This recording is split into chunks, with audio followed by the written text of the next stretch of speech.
dari kesucian bulan suci Ramadan kecuali jika bulan tersebut dapat mensucikanmu dari dosa-dosa. Orang menyebut bulan suci Ramadan,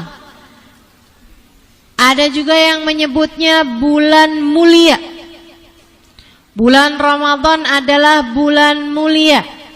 Bu, tentu saja Ramadan bulan mulia. Tapi tak ada arti dari kemuliaannya Ramadan kecuali jika bulan tersebut dapat memuliakanmu. Bulan yang sangat tinggi nilainya di sisi Allah SWT, betul. Tapi tak ada arti dari tingginya kemuliaan bulan suci Ramadan, dari tingginya nilai Ramadan di sisi Allah, kecuali jika bulan tersebut mampu meninggikanmu, menaikkan derajatmu di sisi Allah Subhanahu wa taala. Tapi kalau ada orang bulan Ramadan dosanya tetap iya juga. Bulan Ramadan bukannya tambah ibadahnya, tambah banyak dosa-dosanya. Bulan Ramadan bukannya mendekat kepada Allah, malah tambah semakin jauh dari Allah Subhanahu wa taala. Maka bulan Ramadan baginya bukanlah membawa keberuntungan, malah justru membawa kepada kehancuran. Naudzubillah. Karena kata guru-guru saya, semua waktu ataupun tempat yang nilai ibadahnya berlipat ganda ketika dilakukan di waktu atau tempat tersebut, nilai dosa juga begitu. Misalnya, kamu kalau bohong di Haji Soleh, Jalan Haji Soleh, dosa. Tapi kalau kamu bohong di Mekah, dosanya lebih besar. Apalagi kalau kamu bohongnya di masjid. Apalagi kalau kamu bohongnya di Masjidil Haram. Kamu ngomongin orang di masjid apa nih? Baitul Ma'mur, Al-Ma'mur. Dosa. Dosanya lebih besar daripada kamu ngomongin orang di jalanan. Selain dosa juga takut ketabrak. Tapi ibu sekalian, jauh lebih besar lagi dosanya kalau kamu kerjain itu di Masjidil Haram. Semakin mulia tempat, semakin mulia waktu, maka pahala berlipat ganda, dosa juga berlipat ganda. Makanya nih, mesti siap-siapin Ramadan sebagai bulan yang mudah-mudahan akan memuliakan kita. Amin. Sebagai bulan yang mudah-mudahan akan meninggikan derajat kita. Sebagai bulan yang insya Allah dapat menjadikan kita mulia di sisi Allah Subhanahu wa taala. Amin ya rabbal alamin. Siap-siapin Ramadannya, siap-siapin Ramadannya. Ustaz, apa sih persiapan Ramadan selain makanan frozen? Nah, itu mah bukan persiapan ibu ya. Ibu-ibu nih kadang-kadang kalau bicara persiapan Ramadan tuh kebanyakan makanan, apalagi tuh. Ada juga persiapan Ramadan, mukena. Iya sih. Tapi bukan itu yang utama. Persiapan Ramadan itu adalah apa yang kamu bawa di saat Ramadan. Apa dong? Hati. Ramadan itu bawa hati, Bu. Hati yang tunduk, hati yang pasrah, hati yang patuh kepada Allah Subhanahu wa taala. Hati yang malu,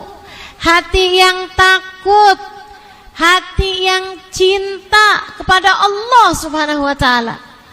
Orang yang masuk Ramadan dengan rasa hati yang sesuai dengan apa yang Allah inginkan, ia adalah peraih Ramadan yang sesungguhnya. Datang kepada Ramadan, masuk kepada Ramadan dengan linangan air mata kepasrahan. Masuk pada bulan Ramadan dengan hati yang penuh tunduk pada Allah Subhanahu wa taala. Dengan hati yang merunduk, bahkan sebagian hamba-hamba mulia masuk ke dalam bulan suci Ramadan dengan hati mereka yang sujud pada Allah Subhanahu wa taala. Merekalah ahli Ramadan. Kalau kamu bicara tentang Ramadan dengan segala kemuliaannya, bukan hanya bicara tentang ibadah fisik belaka. Itu iya. Akan tetapi ibadah hati itu jauh lebih utama lagi. Maka Ibu, saya bulan suci Ramadan libur majelis, libur ketemu sama orang banyak. Kenapa gitu Ustazah? Karena kadang-kadang kita tuh kalau ketemu orang banyak, pikirannya juga jadi banyak. Betul? Yang ini wajib juga. Jadi habis lebaran berapa waktu kita akan kembali kajian, kan begitu ya? Maksudnya jadwal saya akan kembali ada lagi gitu, ketemu banyak orang lagi. Tapi di bulan suci Ramadan, harapannya mudah-mudahan sama halnya dengan ibu-ibu juga, nggak ketemu banyak orang, mudah-mudahan hatinya lebih mampu terjaga. Kan begitu ya Bu? Ini kan kalau ketemu orang banyak nih, misalnya saya ngelihat ada ibu-ibu di pojokan tidur, senderan. Habis saya bilangin usap-usap muka.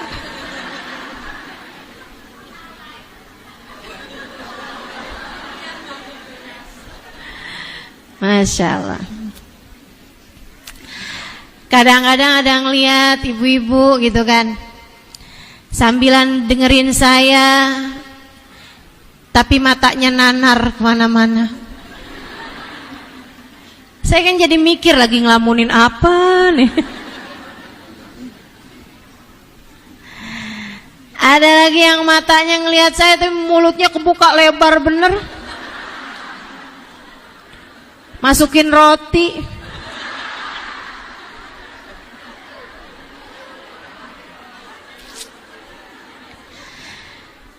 Macem-macem gitu kan, ngelihat macem-macem, hati juga mikir macem-macem. Segitunya kita kumpulnya dalam majelis ya Bu ya. Apalagi kalau ibu-ibu kumpul arisan, apalagi kalau ibu-ibu kumpul reunian. Menurut saya sih tambah susah Bu jagain hatinya. Saya nggak tahu sih kalau ibu-ibu emang sepandai itu jaga hati. Jangan sampai jadi orang yang nggak peduli sama urusan rasa hati. Karena bekal kita menuju Allah ya hati Bu. Yauma la yanfa' mal wala banun illa man atallaha biqalbin salim. Gak ada yang selamat di akhirat. Gak orang bawa harta, gak orang bawa anak. Yang selamat adalah orang yang datang pada Allah dengan bawa hati yang selamat. Nah ini kita mau selamatin hati nih. Karena Ramadan tuh kalau dosa, dosanya lipat-lipat Bu. Sebagaimana pahala juga berlipat-lipat ganda. Kata Nabi Muhammad, yang ngerjain ibadah sunnah man adda sunnatan faka'annahu adda faridatan. Siapa yang jalanin ibadah sunnah di bulan Ramadan sama kayak orang jalanin ibadah wajib di hari-hari biasa. Siapa yang jalanin ibadah wajib di bulan Ramadan kayak 70 kali jalanin ibadah wajib di hari-hari biasa. Takutnya dosa juga begitu. Lipat ganda 70 kali lipat kan rugi kita. Karenanya di bulan Ramadan mendingan yang gak usah ketemu banyak orang. Lebih baik kita gak usah ketemu, gak wajib ketemu banyak orang, gak usah dicari-cari gitu. Karenanya Bu, saya sih dari dulu kurang setuju sama acara buka bersama. Boleh kamu buka bersama, bagus. Buka bersama dengan keluargamu, ya kan? Sama suami, sama anak gitu, nggak apa-apa. Tapi kalau buka bersama temen SMA, buka bersama temen kuliah, gitu ya. Saya emang nggak pernah Ustazah buka bersama temen kuliah, temen SMA juga, cuman SMA juga nggak pernah. Kenapa soalnya? Karena saya tamat SMP.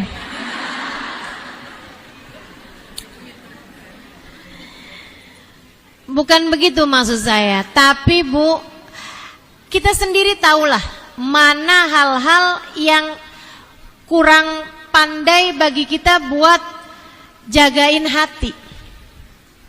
Yang saya tahu tuh kalau acara begituan diadain kayak pamer prestasi, pamer pencapaian atau pamer kekayaan, atau gibahin yang gak dateng. Betul gak? Coba diinget-inget. Jangankan begitu Bu, kadang buka bersama di antara orang sekomplek gitu aja udah rawan gosip, rawan ghibah. Udah deh, mending-mendingan kalau bulan puasa tuh mending dijagain aja puasanya. Karena katanya Nabi besar Muhammad, khamsun yuftirna shaim, 5 perkara bikin batal habis pahala puasamu. Nih Bu, kalau saya lihat-liatin pahala puasa nih kayak orang niup balon.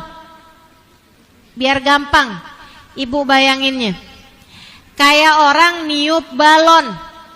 Dari pagi tuh Bu sampai ke maghrib, kamu tuh kayak lagi niup balon pahala puasa. Tambah gede, tambah gede, tambah gede, tambah gede, sampai datang maghrib, tuh udah jadi gede, tinggal ikat, alhamdulillah.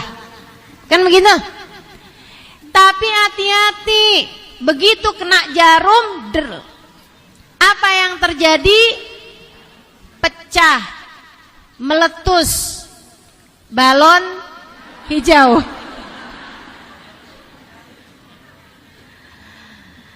Ibu-ibu sekalian, itu gara-gara 1 jarum bisa habis, nggak bersisa. Bukan jadi kecil, bukan jadi pahalanya berkurang, enggak, habis sama sekali. Ini kata Nabi Muhammad, khamsun yuftirnas shaim, 5 perkara bikin batal habis pahala puasamu. Apa aja itu? Ghibah, ngomongin orang. Namimah, ngadu domba. Kadzib, bohong. Al-yaminul fajirah, sumpah palsu. Dan yang kelima, an-nadhar bisyahwah, melihat dengan syahwat. Dan saya liatin kelima-limanya nih Bu nih, 4 diantaranya dari lisan, 1 dari mata, ya Bu ya, 4 dari mulut. Bohong dari mana Bu? Mulut. Ngomongin orang, ngadu domba, sumpah palsu. 4-4-nya mulut nih, cuma 1 doang nih yang dari mata. Dan ini nih kelima-limanya nih mungkin terjadi ketika kamu bertemu dengan orang lain. Tapi kalau kamu sendirian, nggak buka HP, nggak lihat media sosial, nggak baca-baca lambe turah, nggak baca-baca ghibah taimen ya Bu ya, nah, kamu nggak punya kemungkinan untuk melihat-lihat hal-hal yang seperti itu. Itu yang diharapkan terjadi ketika datang bulan suci Ramadan. Sayangi Ramadanmu, sayangi Ramadanmu. Belum lagi nih, kalau kamu buka bersama, apalagi ngadainnya di restoran, apalagi ngadainnya di mall. Ya Allah Bu, sholat maghribnya jadi berantakan. Iya, bukan hanya maghriban nih yang sering kali berantakan, akhirnya manjang terawihnya juga jadi berantakan. Saya nggak lagi bilang berarti Ustazah hukumnya haram ya, enggak, saya nggak lagi mengharamkan itu sih terserah apa yang kamu kerjain di dalamnya ya kan. Kalau sampai bikin kamu kelewat sholat maghribnya ya haram. Akan tetapi ibu-ibu saudariku sekalian yang saya muliakan, saya cuman lagi bilang sama kamu, sayangi Ramadan kamu itu. Katanya Imamul Haddad dalam kitabnya Nasaih Ad-Diniyah, anggaplah, kata beliau, anggaplah 11 bulan dari Syawal sampai ke Sya'ban buat kamu. Allah minta 1 bulan Ramadan buat Allah. Anggap nih 11 Ramadan, 11 bulan. Bulan kan semua ada 12 nih. Anggap yang 11 buat kita dah. Nah kamu mau ngapain terserah kamu dah. Kamu mau makan tengah-tengah hari boleh, kamu mau apa boleh, kamu mau apa boleh. Tinggal Ramadan nih buat saya, kata Allah. Boleh nggak Ramadannya buat Allah? Boleh dong. Hamba-hamba tercinta di sisi Allah bukan cuma Ramadan, sepanjang tahun semuanya buat Allah Subhanahu wa taala. Tapi anggap kita nih yang lagi pada belajaran nih, belajaran ibadah, belajaran taat, belajaran merunduk, belajaran untuk jadi hamba yang solehah. Anggap 11 bulan buat kita, buat urusan dunia ini apa segala macem. Yang 1 bulan Ramadan biarkan jadi bulan khusus antara kita dengan Allah Subhanahu wa ta'ala. Ayo Bu, kita bikin kegiatan sendiri aja. Ngajinya nggak ada. Iya, tapi kan kita masih bisa kerjain kegiatan-kegiatan kita sendiri nih. Bisa rapiin Quran. Bu ya? Rapiin di raknya Ustazah. Bukan. Maksud saya Quran di dirimu itu loh dirapikan. Tiap hari 3 juz misalnya. Itu mah kecil Bu, 3 juz Bu. Apalagi ibu-ibu nih saya liatin banyak udah lancar baca Qurannya. Quran tuh kalau lancar tuh 1 juz tuh gak nyampe setengah jam. Kalau lancar. Kan saya bilang kalau lancar. Anggaplah ibu-ibu nggak seberapa lancar Qurannya, anggaplah 1 Quran 1 juz berarti berapa Bu? 3 jam. 1 Quran 1 juz 1 jam. Berarti kalau 3 juz Al-Quran 3 jam. Kalau 3 jam berarti kamu masih punya 21 jam sisanya. Masih banyak tuh sisanya tuh. Kurang? Enggak kurang dong, lebih. Iya kan? Ibu-ibu, saya pernah tinggal di Tarim, Hadramaut, Yaman. Orang-orangnya Bu, tarawihnya panjang. Ada kegiatan-kegiatan yang lain, masih ada majelis taklim, masih ada baca kitab di pondok pesantren kami di Darul Zahra dan Darul Mustafa itu ya. Segitunya saya masih ketemu teman-teman yang kalau datang bulan suci Ramadan tiap 3 hari hatam Quran. Ada yang tiap 2 hari hatam Quran. Masya Allah, Masya Allah. Tuh gimana tuh bisa kayak begitu? Mereka tidak menyisakan waktu luang selain dipakai buat baca Quran. Jadi itu baca Quran di mana-mana aja, di tangga baca Quran, di kamar baca Quran, di musola baca Quran, gitu ya. Yang nggak ada kalau bulan suci Ramadan orang ngobrol, nggak ada tuh, nggak ketemu saya. Teman-teman pada ngobrol ina itu segala macem, tukeran resep.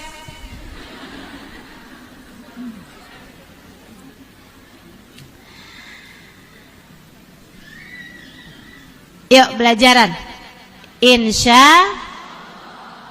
tuh tiap hari sehari mau berapa juz Al-Quran? Ustazah saya kalau bulan Ramadan ya Ustazah ya, tiap hari saya 3 juz. Juz apa? Apokat, mangga, menjambu. Ya Allah. Ayo Bu, jangan sampai ketinggalan. Ada hamba-hamba Allah yang masuk kepada bulan Ramadan baru sampai pertengahan sudah naik derajatnya di sisi Allah Subhanahu wa taala. Ada hamba-hamba Allah yang baru datang tanggal 10, dosanya semuanya udah dijadikan Allah tak bersisa sedikit pun karena bagusnya Ramadan yang dia laksanakan. Dia masih terus ibadah, hatinya masih terus merunduk sampai-sampai Allah Subhanahu wa taala terus turunkan ampunan-ampunan yang mencukupi untuk kedua orang tuanya. Ada hamba-hamba tercinta Allah gak keluar dari bulan suci Ramadan kecuali setelah nama mereka naik terus. Dari yang asalnya namanya ada di dalam neraka, naik hingga mencapai surga Allah Subhanahu wa taala. Bahkan terus naik sampai namanya ada dalam deretan orang-orang yang berada di barisan terdepan, yang akan ada di belakang Nabi besar Muhammad sallallahu alaihi wasallam. Nih waktunya nih Bu, nih Ramadan, waktunya buat kita. Ya Ustazah saya mah sederhana aja dah ibadahnya. Kayaknya kalau mau solehah amat gimana gitu Ustazah. Kayak rada aneh, kayak gak kenal saya sama diri saya sendiri. Kalau terlalu solehah. Bu, Ibu jangan salah.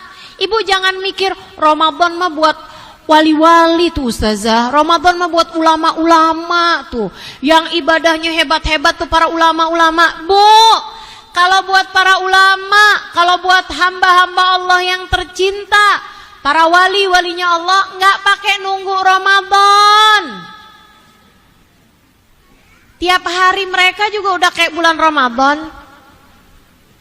Ibu-ibu sekaligus sekalian, tiap hari-hari mereka juga udah kayak bulan Ramadan, Bu.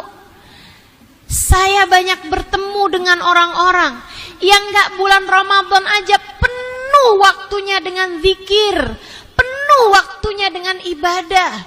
Saya ketemu Hubabah kita, Hubabah Nur, mungkin ibu-ibu juga banyak pernah jumpa sama beliau.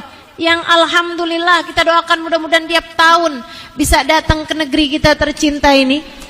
Ibu-ibu sekaligus sekalian yang saya muliakan, tuh waktunya Bu mubarmaj. Waktunya itu semuanya tertata dengan ibadah kepada Allah Subhanahu wa taala. Di mobil enggak berhenti la ilaha illallah, la ilaha illallah, la ilaha illallah, la ilaha illallah. Yuk baca ratib. Udah baca ratib tuh Bu, la ilaha illallahnya yang biasanya 40 kali. Dulu tuh masih 40 kali saya liatin, lama-lama naik jadi 100. Lama-lama naik jadi 1000. Sekarang tuh Bapak kalau baca ratib la ilaha illallahnya 1000. Ya ampun, luar biasa bener hamba-hamba tercinta di sisi Allah ini. Waktunya penuh dengan ibadah kepada Allah Subhanahu wa taala, tidak menyisakan semenit, 2 menit, 3 menit buat urusan-urusan yang gak ada gunanya. Buat kita-kita nih Bu nih, pemalas-pemalas kayak kita nih, Betul gak? Kalau ibu-ibu gak ngerasa gitu, yaudah deh buat saya dah. Buat pemalas-pemalas kayak saya. Ini Ramadan adalah waktunya. Ramadan adalah waktunya. Yuk, mumpung pintu rahmat Allah lagi dibuka. Yuk, mumpung Allah tuh banyak banget ngasih kelipatan pahala. Mumpung Ramadan itu Bu kayak bulan, turun hujan rahmatnya Allah nggak berhenti sepanjang bulan. Kalau nggak gerimis, kalau nggak deres. Kalau anggap bulan-bulan yang lain nih kemarau, bulan Ramadan tuh bulan turun hujan rahmat Allah, ampunan Allah sebulan penuh full. Sayang waktumu selama bulan Ramadan. Saya rasa sih ibu-ibu nih yang Ramadannya banyak di dapur udah pernah pasti. Betul Bu? Ramadanmu banyak di dapur udah pernah? Udah pernah? Tiap hari ganti menu, tiap hari liatin resep, sok-sokan mau ganti-ganti resep masakan. Ternyata rasanya nggak jelas. Kebawaan nafsu sih. Masya Allah, Masya Allah.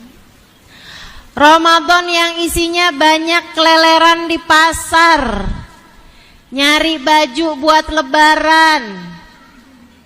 Hari ini nyari baju buat diri sendiri, besoknya buat suami, besoknya buat anak nomor 1, besoknya buat anak nomor 2. Nah anaknya 12.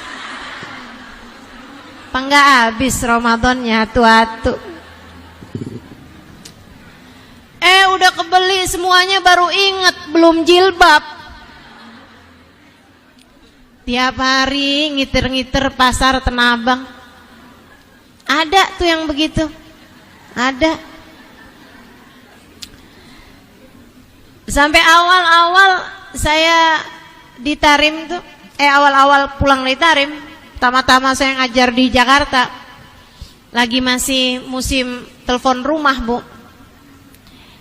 Ada orang nanya sama saya malam-malam Ramadan, "Ustazah, besok kan saya nggak mau puasa nih. Itu nanti qodoknya langsung nggak Ustazah habis lebaran?" Saya bilang tunggu dulu. Besok kamu nggak mau puasa? Iya Ustazah, saya besok nggak puasa. Kenapa? Karena saya mau ke Tanah Abang.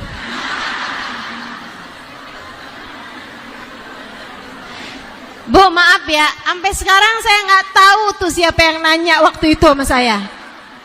Telepon rumah kan kita nggak tahu juga gitu kan.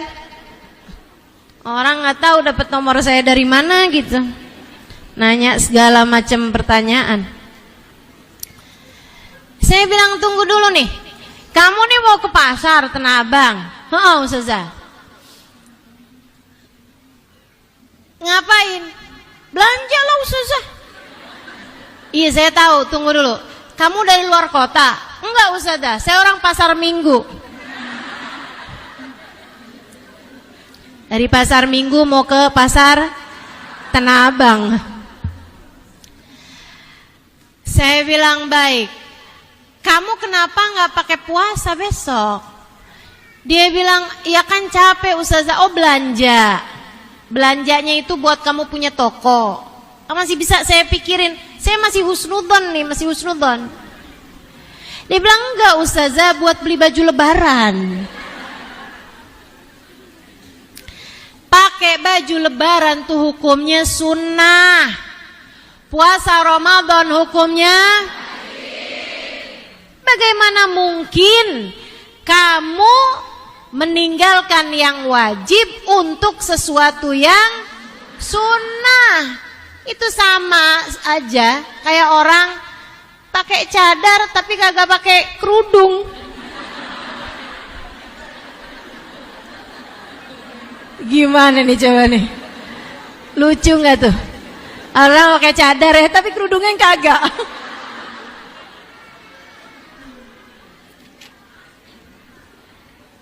Dada aja.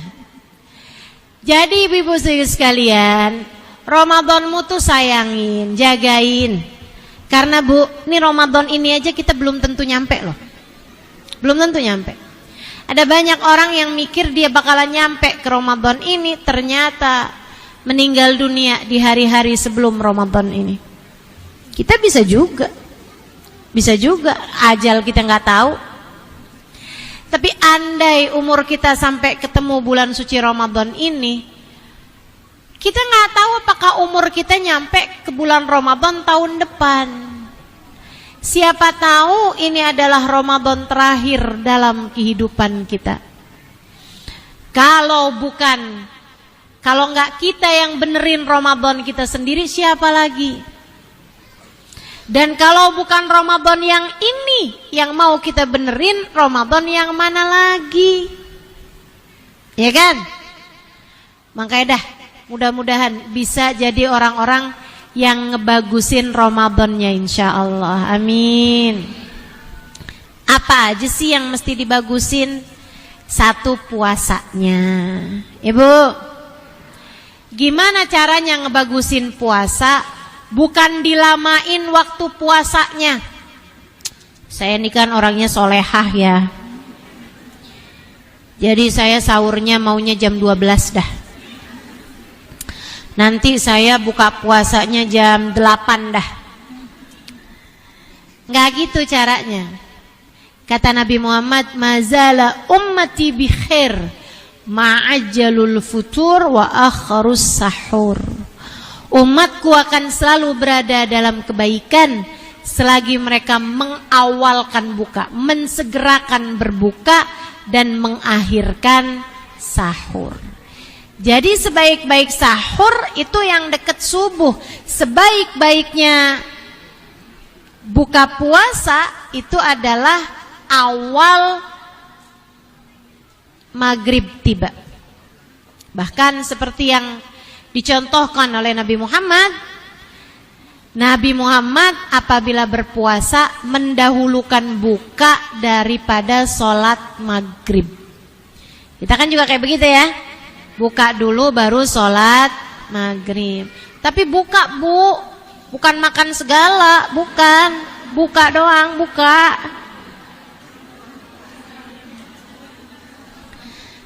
Kan disuruhnya buka puasa, ya udah buka puasa gitu. Orang kayak disuruh tolong dong bukain pintu, ya udah ngebuka aja gitu Bu. Bukan malah masuk, mondar mandir, keliling-keliling, ampe balik lagi, kan nggak gitu. Buka doang, sekedar membatalkan puasa.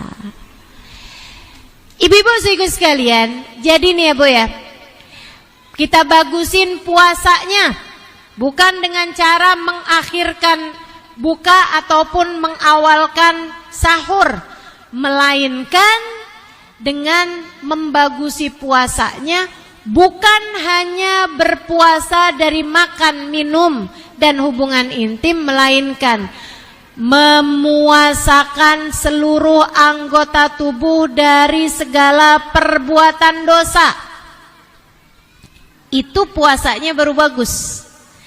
Jadi nih mata dipuasain dari ngeliat macem-macem yang bikin hati nanti jadi nggak terjaga. Telinganya dipuasain dari ngedengerin macem-macem yang bikin hati jadi nggak terjaga. Jadi kalau siang-siang temen telepon, lo tahu nggak kabarnya sih? Itu kan udah kelihatan, kedengarannya itu kan udah kayak mau ngajakin gibah, ya kan? Kalau udah kayak gitu bilang, aduh maaf deh kita kan lagi puasa ya, saya tutup dulu ya, saya mau ini nih, mau nyiapin inian nih, makanan misal gitu, atau apalah alasanmu, saya lagi beres-beres nih, saya lagi nyapu-nyapu, dan segala macem Bu, ya nggak pakai bohong tentu saja. Ya Bu ya, Saya lagi sibuk nih, sibuk apaan? Bernafas. Nah, bisa aja. Ibu-ibu sekalian saya muliakan, yang pasti dihindari tuh semua hal-hal yang bikin kita jadi nggak terjaga mata, nggak terjaga telinga, ataupun nggak terjaga lisan kita. Jangan gini, kamu ngajakin saya ngomongin orang ya, ntar ya pulang terawih. Kan puasanya udah selesai. Nggak gitu ya. Hindarin.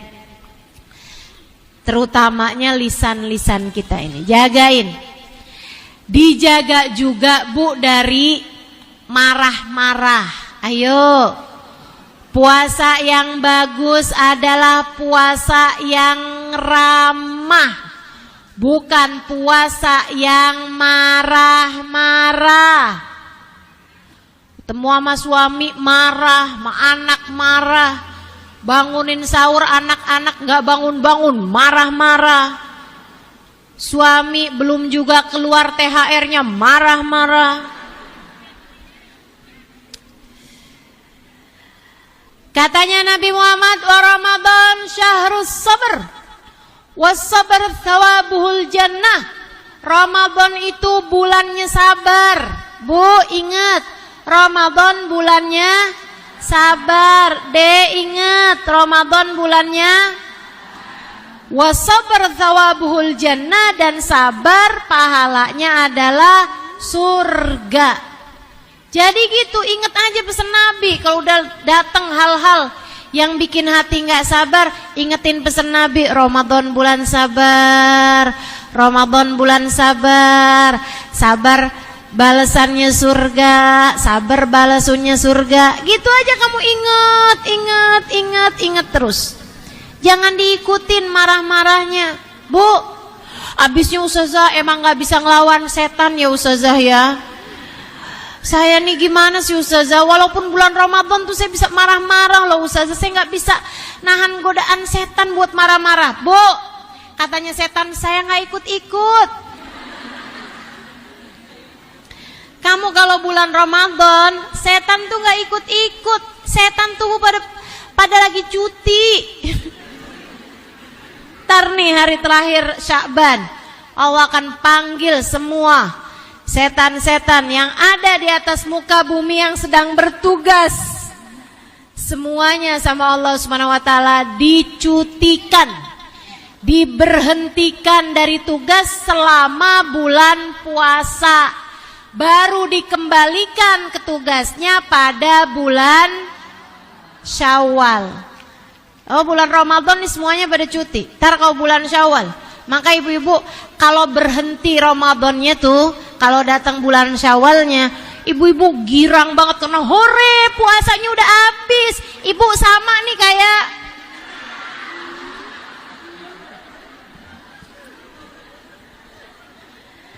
kalau orang-orang tercinta di sisi Allah itu, Bu, mereka itu kalau habis bulan Ramadannya pada nangis, sedih. Ya ampun, Ramadannya udah habis nih, bisa gak ya ketemu tahun depan?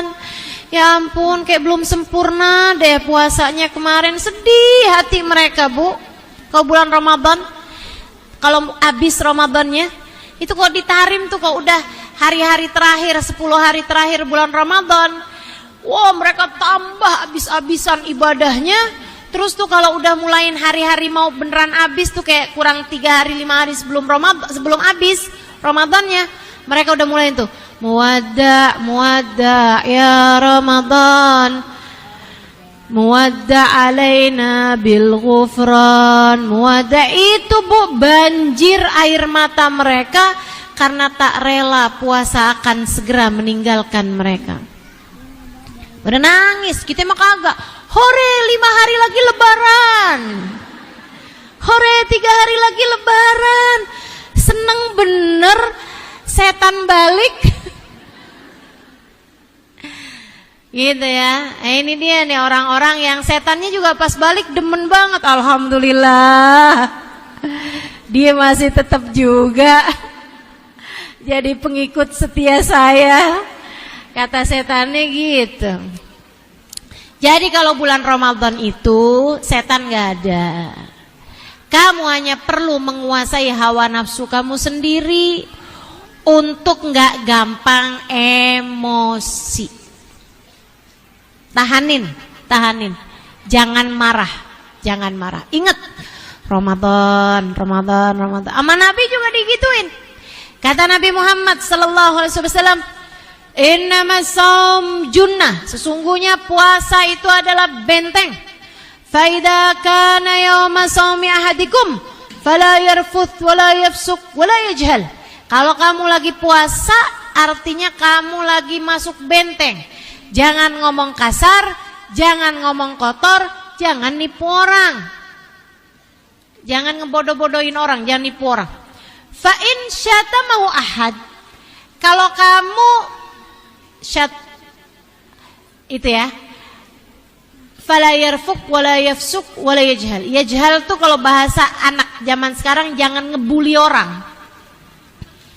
Jangan ngebully, jangan melakukan hal-hal bodoh kepada orang lain. Fa in syatamahu ahad, kata Nabi, kalau kamu udah pinter jaga diri, udah enggak ngomong kasar, enggak ngomong kotor, enggak pernah ngata-ngatain orang, enggak pernah ngebully orang, enggak pernah mencibir kepada orang lain, enggak pernah julid sama orang, selama bulan Ramadan kamu udah jagain. Tapi syatamahu ahad, kamu diajak bertengkar sama orang, kamu dikata-katain orang. Kata Nabi pesan, falyaqul, kamu mesti bilang inni shaim 2 kali. Kenapa tuh? Yang pertama ngomong sama diri sendiri, yang kedua baru kamu ngomong sama orang tersebut. Yang pertama kamu ngomong sama diri sendiri nih, lagi puasa. Bulan Ramadan nih, wahai diri, lagi bulan Ramadan. Jangan dirusak puasanya, jangan dirusak pahala puasanya, memarah, jangan gitu. Jangan juga bilang tar ya, pulang taraweh, tungguin di perapatan. Nggak gitu ya Bu ya. Tahanin diri, bilangin lagi puasa. Terus kalau bulan Ramadan kayak begini kita bilang, udahlah, udah nggak apa-apa ya, udah saya minta maaf deh, saya minta maaf. Kita kan lagi bulan puasa, iya deh saya yang salah, udah ya, maaf ya, gitu aja udah, gitu aja Bu. Ada orang mau marah-marah, biarin dia, kita jangan. Insya, biar puasanya jadi bagus, biar puasamu jadi puasa yang layak diterima Allah Subhanahu Wa Taala. Insya Allah. Kemudian yang kedua, ibu-ibu sekalian saya muliakan, bagusin ibadah malamnya. Saya banyak baca hadis-hadis mengenai Ramadan. Hampir semua fadilah-fadilahnya Ramadan itu Allah berikan bukan hanya untuk yang puasa, melainkan juga untuk orang yang ibadah malam, yaitu tarawih. Tarawihnya jangan tinggal. Berapa rakaatnya tarawih Bu? 20. Tambah witirnya berapa? 3. Maksimalnya witir berapa? 11. Nah itu ajaran kita ibu-ibu sekalian. Ustazah, katanya enggak Ustazah, katanya yang benar 8 Ustazah. Tahu dari mana kamu yang benar 8? Ya katanya itu tuh banyak. Saya curiga nih, jangan-jangan ibu-ibu nih ya, yang pada kejar nyari yang 8, urusannya males aja dah. Males, kemudian kepengen malesannya itu mendapatkan pembenaran dengan kayak, oh ada dalilnya nih, gitu. Jadi kamu dapat dalil untuk kemalasanmu itu. Jangan begitu. Dalilnya tarawih jelas kok Bu. Ya Bu ya. Dalilnya tarawih, Nabi Muhammad keluar di salah satu malam Ramadan, salah satu Ramadan terakhir dalam kehidupan beliau. Ramadan terakhir dalam hidup beliau. Beliau keluar ke masjid untuk sholat isya. Habis selesai sholat isya, Nabi sholat lagi. 2 rakaat salam, 2 rakaat salam, 2 rakaat salam, sampai 10 kali sholat. Berarti berapa? 20. Baca ayat yang sangat panjang, sehingga Nabi salam dari setiap 2 rakaat. Makanya sholatnya disebut tarawih, likatrat rawahi, karena banyak istirahatnya. Karena Nabi setiap 2 rakaat salam, istirahat dulu, sholat lagi, istirahat dulu, sholat lagi, gitu Bu. Makanya nama sholatnya tarawih. Ibu-ibu sekalian, besok malamnya Nabi Muhammad sholat gitu lagi. Oh, sahabat pada seneng Bu, walaupun sholatnya panjang tapi seneng banget dengerin bacaan Al-Quran. Nabi bacanya dari ayat-ayat yang panjang-panjang, dari Al-Baqarah gitu ya Bu ya, panjang tuh, sahabat dengerin enak, seneng gitu. Ibu-ibu sekalian, sampai malam ketiga Nabi sholat kayak gitu lagi. Sahabat para girang seneng. Malam keempat, habis selesai sholat tarawih, sholat isya, Nabi Muhammad masuk dalam rumah. Sahabat pada nungguin. Nih dalilnya tarawih nih Bu banyak. Kok saya nggak dapet ya Ustaz? Ibu nyarinya di mana? Ada di kitab Ibanatul Ahkam, ada di kitab I'anatul Talibin, ada di kitab Baijuri, ada di kitab Bujairomi, ada di kitab Bushrol Karim, ada di kitab, banyak banget kitab-kitab. Asalkan kitab fikih kamu nyari dalilnya tarawih, dapat dalilnya tarawih. Di malam keempat para sahabat nungguin nih Nabi, mana dia nih nggak datang-datang. Sampai jam 9, sampai jam 10, akhirnya sahabat pada bubar. Satu, sampai ada yang pulangnya tuh baru jam 12. Takut khawatir Nabi Muhammad keluar, ntar gak ada teman-temannya nih nemenin sholat. Yaudah deh saya tungguin aja sampai jam 12, sampai mau deket-deket sahur, baru tuh pada bubar. Waktunya sholat subuh Nabi Muhammad baru keluar. Habisnya sahur, mau sholat subuh, Nabi Muhammad baru masuk kan ke masjid. Di saat Nabi Muhammad masuk masjid tuh mukanya para sahabat yang emang udah datang lagi Bu ya buat sholat subuh, semuanya kayak penuh dengan pertanyaan gitu. Nabi Muhammad lihat muka mereka, kemudian Nabi Muhammad bilang, "Inni araftu madza fa'altumul barihah." Saya tahu apa yang kalian lakukan tadi malam. Maksudnya menunggu Nabi Muhammad keluar sholat tarawih. "Wa ma mana'ani an akhruj illa khasyitu an yufrad alaina." Tidak ada yang menghalangkan saya untuk keluar sholat tarawih, melainkan kekhawatiran saya bahwa sholat tarawih ini akan difardukan untuk kita umatnya. Nabi takut sholat tarawih ini hukumnya jadi wajib. Kenapa Nabi Muhammad takut? Nabi Muhammad khawatir umatnya merasa berat. Siapa yang merasa berat? Nabi Bu nggak khawatirin para sahabat. Nabi tahu mereka mah diajakin sholat tarawih dari mulai awal malam sampai mau subuh juga mereka kerjain. Nabi tahu. Yang Nabi Muhammad khawatirkan, ya kita ini nih, yang kalau tarawih ngitungin rokaat mulu.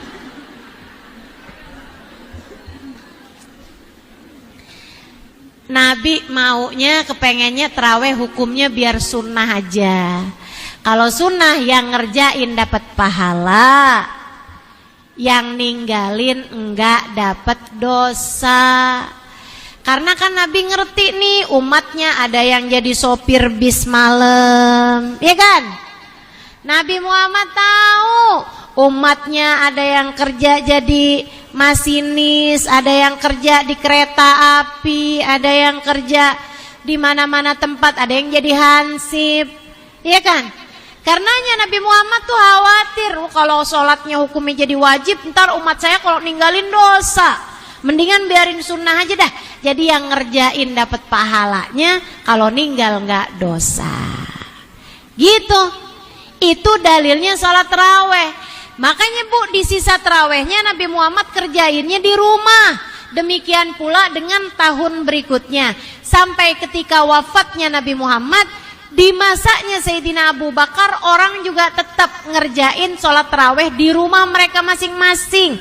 Baru di masa Khalifah Umar bin Al-Khattab alaihi ridwanallah, Sayyidina Umar ngumpulin para sahabat-sahabat Nabi. Kata Sayyidina Umar gini nih, ingat gak dulu kita sholat taraweh barengan sama Nabi Muhammad di masjid? Iya, enak banget tuh ya rasanya. Dulu kan Nabi Muhammad ninggalin sholat taraweh gak di masjid karena khawatir sholatnya difardukan. Sekarang kan Nabi Muhammad udah gak ada, gak mungkin sholatnya difardukan. Wahyunya turun sama siapa?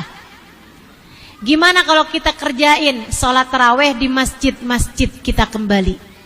Setuju Bu para sahabat. Maka mulailah Sayyidina Umar bin Khattab mengimami jamaah sholat taraweh 20 rakaat. Makmumnya ada Sayyidina Ibnu Abbas, ada yang disebut Nabi Hibrul Ummah, ada Sayyidina Ali bin Abi Thalib yang disebut sama Nabi Muhammad, jika saya adalah kota ilmu maka Ali adalah pintunya. Di antara makmumnya ada Sayyidina Utsman bin Affan yang ngumpulin Al-Quran, yang hatam 10 juz Al-Quran, baca 10 juz Al-Quran tiap sholat malamnya. Itu jadi makmumnya Sayyidina Umar semua. Bu, kalau saja sholat taraweh 20 rakaat itu bid'ah, tidak pernah dikerjakan sama Nabi Muhammad, tuh makmumnya bakalan protes semua Bu, makmumnya orang pinter-pinter. Paham maksud saya? Ibu, saya ceritakan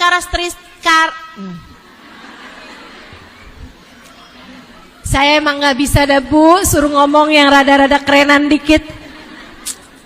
Belajar bahasa Indonesianya cuman PSD. Tapi tenang, saya belajar bahasa Arabnya lama. Cuman kalau saya ngomong pakai bahasa Arab kan ibu-ibu kagak ngerti. Saya juga udah lupa. Ibu-ibu sekalian, nah ini wataknya sahabat, karakteristiknya sahabat, itu Bu ya, pernah mereka tuh didatangkan buah semangka. Dia bilang, yuk nih kita makan nih buah. Buah semangka itu Bu bukan buah yang banyak di Arab, bukan. Malah banyakan melon. Kayak melon tuh, nah itu lebih banyak daripada buah semangka. Akhirnya para sahabat begitu ngelihatnya, nggak pernah nih, saya nggak pernah lihat Nabi Muhammad makan buah semangka ini. Semuanya pergi Bu, nggak mau makan, hanya karena mereka nggak pernah lihat Nabi Muhammad makan. Ada satu sahabat bilang gini, oh enggak, saya pernah lihat Nabi Muhammad makan nih buah. Oh gitu, iya, yakin, pernah saya pernah lihat Nabi Muhammad makan tuh buah. Yaudah deh, ayo kalau gitu kita makan. Tapi Nabi waktu makannya gimana caranya nih? Potong-potong, habisnya dipotong-potong, dipegang gitu sama buahnya, atau disendokin, apa gimana nih cara makannya? Waduh, saya nggak tahu tuh. Waktu saya lihat Nabi Muhammad emang baru habis selesai makan buah semangka ini, tapi saya nggak tahu waktu makannya kayak gimana. Udah nggak ada, saya nggak mau, dah takut caranya nggak sama Nabi Muhammad. Makan semangka yang jelas-jelasan mubah, bukan ibadah mahdoh, bukan ibadah yang secara langsung kayak sholat ya Bu ya. Segitunya aja mereka nggak mau kalau caranya nggak sama sama Nabi Muhammad, apalagi sholat tarawih. Jadi kalau kita dengar riwayat Sayyidina Umar mengerjakan sholat tarawih, dan ini sahih riwayatnya Ibu, mengerjakan sholat tarawih berjamaah di masjid 20 rakaat, itu artinya adalah sholat tersebut dilakukan oleh baginda kita Nabi besar Muhammad. Nggak usah khawatir. Mudah-mudahan Ibu nih tahun ini biar lengkap tarawihnya, jangan ditinggal. Jangan sampai jadi kayak sebagian orang tuh, tarawihnya kayak kendang, depan sama belakang doang. Ya, jangan kayak katanya orang 10 malam pertama kebanyakan orang-orang di masjid, 10 malam yang berikutnya kebanyakan di pasar, 10 malam yang berikutnya kebanyakan di stasiun, di terminal. Pada mau pulang kampung, 10 malam, 10 hari yang berikutnya habis lebaran kebanyakan di Pegadaian. Duitnya habis. Ada gadai. Nah ini puasanya dibagusin, terawihnya juga dibenerin. Insya jangan tinggal, karena semua yang dijanjikan selama bulan Ramadan itu Allah SWT ngegabungin antara puasanya sama terawihnya. Nabi Muhammad selalu mengatakan, man shoma Ramadan wa qamahu imanan wa ihtisaban ghufira lahu ma taqaddam min dzambi wa ma ta'akhkhar. Siapa yang puasa Ramadannya bagus ditambah dengan tarawihnya bagus, maka dia akan diampuni dosa-dosanya. Jadi pahala yang dijanjikan selalu ngegambungin antara puasa sama tarawih. Jangan tinggal tarawih. Insya banyakin baca Al-Quran. Insya kalau buka puasa segerakan sebelum sholat, tapi jangan sebelum azan. Jangan sebelum azan tuh, udah azan tuh, itu kan di Surabaya mah 15 menit sebelum kita ya. Nah itu ikutin azan daerah kita masing-masing. Kalau buka puasa Bu, jangan minum dulu, makan kurma dulu. Ustazah kagak punya kurma, ya beli. Buat barang sunnah Bu, ibu kalau punya rezeki tuh pakai buat nyari barang-barang sunnah, ibu ya. Beli kurma, ibu-ibu sekalian makan kurma. Buka puasa tuh bagus makan kurma, itu emang udah yang paling bagus Bu. Nih ya, kenapa kurma? Saya kasih tahu. Ibu kalau makan kurma tuh, emang Bu kalau kita buka puasa tuh hausnya lebih gede daripada laparnya, iya kan? Kepengennya tuh apalagi sekarang nih lagi musim panas kan, kepengennya tuh yang golok, wah udah gitu. Pengennya kan kayak gitu. Akan tetapi ibu ingat katanya Nabi Muhammad SAW, berbukalah dengan kurma, berbukalah dengan kurma. Jadi begitu kedengaran adzan, Allahu Akbar, Bismillahirrahmanirrahim, makan tuh kurma.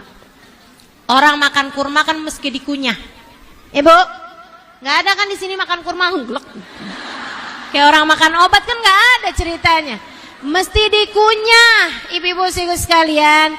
Itu Bu, itu ibu-ibu sekalian. Ibu namanya sayang sama badan. Kalau ibu buka puasa pakai kurma tuh, ibu ngerti caranya nyayangin badan. Ini anggota tubuhmu nih ya, terutamanya bagian pencernaan, dari mulai mulut, tenggorokan, sampai ke bawah, sampai ke usus sampai ke lambung dan seterusnya. Ini di sini nih ada usus 12 jari ya Bu ya. Ada usus besar, ada usus kecil, ada lambung, segala macamnya nih Bu. Ada ginjal, ada jantung, ada semuanya ini. Ibu-ibu sekalian, waktu ibu-ibu puasa, bagian pencernaan ini kan berhenti. Ibarat pabrik nih Bu, dia nih lagi berhenti, lagi istirahat. Kalau buka kembali Bu, mesin aja pakai dipanasin. Kalau ibu-ibu langsung ngegas, itu kan cepet rusak Bu mesinnya. Jadi itu kan mesti ada pemanasan. Caranya dengan kurma kamu kunyah. Itu kayak lagi ngebangunin pelan-pelan gitu. Air liur lagi dibangunin, pencernaan lagi dibangunin, tenggorokan lagi dibangunin. Siap-siap. Ayo, siap-siap gitu. Gigi bangun, Gi bangun, Gi. Gitu ya. Air ludah, ayo sekarang waktunya mengalir kembali gitu. Ayo nih, mau kemudian kamu telan. Dia kayak lagi ngasih tahu gitu. Usus siap-siap, usus ayo bangun, lambung bangun. Kayak gitu ceritanya. Ibu-ibu sekalian yang saya muliakan. Tapi begitu ibu, Allahu Akbar. Es teh manis atau es cendol, gitu kan? Ada santannya, ada gulanya, langsung glok glok glok glok glok glok. Itu ya Bu ya, ibarat kata orang lagi istirahat, lagi tidur nyenyak-nyenyaknya nih kayak yang bangun bangun semuanya, bangun bangun. Kaget semuanya. Kaget semuanya, jadi akhirnya jadi gampang rusak. Udah Nabi Muhammad udah yang paling ngerti, udah yang paling tahu, biar ibu gak gampang sakit, biar seneng semuanya, enak semuanya gitu kan. Nah habisnya kurma 3 biji, jangan bijinya Bu, udah 3 buah kurma masuk ya Bu ya, baru kasih air minum, air mineral, kemudian ibu baca doa. Allahumma laka sumtu wa bika amantu wa ala rizkika aftartu birahmatika ya arhamar rahimin.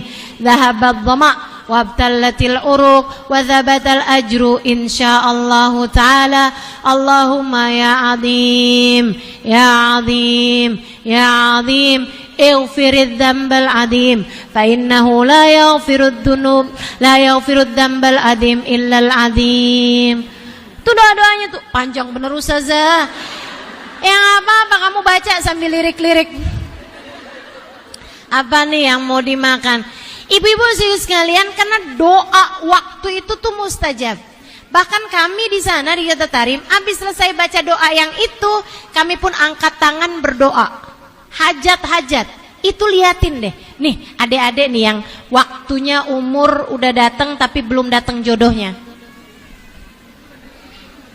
Ini kenapa emak-emak yang pada senyum? Janda apa gimana nih? Itu ya, cobain. Waktunya buka puasa, habisnya kamu makan kurma, habisnya minum air, habis itu kamu doa yang tadi, habis itu kamu angkat tangan doa hajat kamu. Ya Allah, tahun depan kepengen dong selain berbuka dengan kurma, berdoa dengan yang manis di hadapan saya. Misalnya gitu, kamu doa gitu, doa minta jodoh saat itu, liatin. Asal kamu istiqomah selama bulan suci Ramadan. Apa aja deh yang jadi hajatmu, terutama kan hajat akhirat ya Bu ya. Tuh selain daripada itu juga hajat dunia, ya Allah biar saya tambah semakin sabar ya Allah, hati saya bersihin ya Allah, semua deh apa aja yang jadi hajatmu kamu minta saat itu. Buat ibu-ibu nih yang mungkin lagi ada utang, udah kesulitan bayarnya apa segala, cobain waktu itu tuh ibu doa bener-bener, Allah gampangin saya lunasin utang ya Allah gitu. Nah coba tuh selama bulan puasa, selama waktunya buka puasa, sesudah kamu baca doa itu ibu-ibu jangan salah nih ya, banyak banget yang pada salah nih. Begitu dengar Allahu Akbar, pegang kurma nih, Allahumma laka sumtu wa bika amantu wa ala rizkika aftartu birahmatika ya arhamar rahimin, baru dimakan kurmanya. Itu salah Bu, belum waktunya. Kenapa gitu Ustazah? Kan saya dari dulu taunya kayak gitu. Enggak, itu bertentangan sama artinya. Allahumma laka sumtu, ya Allah karenamu aku telah berpuasa. Nah ibu masih puasa, belum telah. Wa bika amantu, kepadamu aku beriman, wa ala rizkika aftartu, dengan rizkimu aku telah berbuka.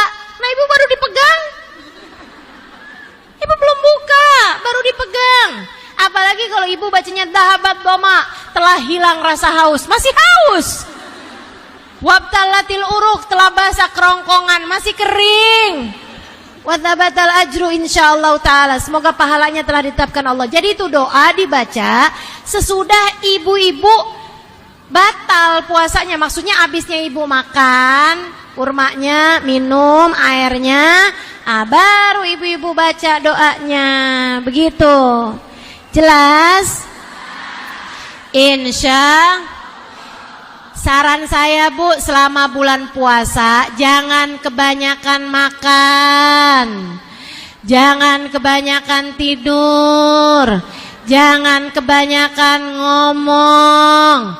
Dikurangin 3 hal ini biar puasa kita menjadi puasa yang layak diterima oleh Allah Subhanahu wa ta'ala. Mudah-mudahan saya ucapkan selamat memasuki bulan suci Ramadan. Ibu ya, mudah-mudahan semua yang dijanjikan di bulan suci Ramadan bisa ibu-ibu terima semua insyaallah. Amin.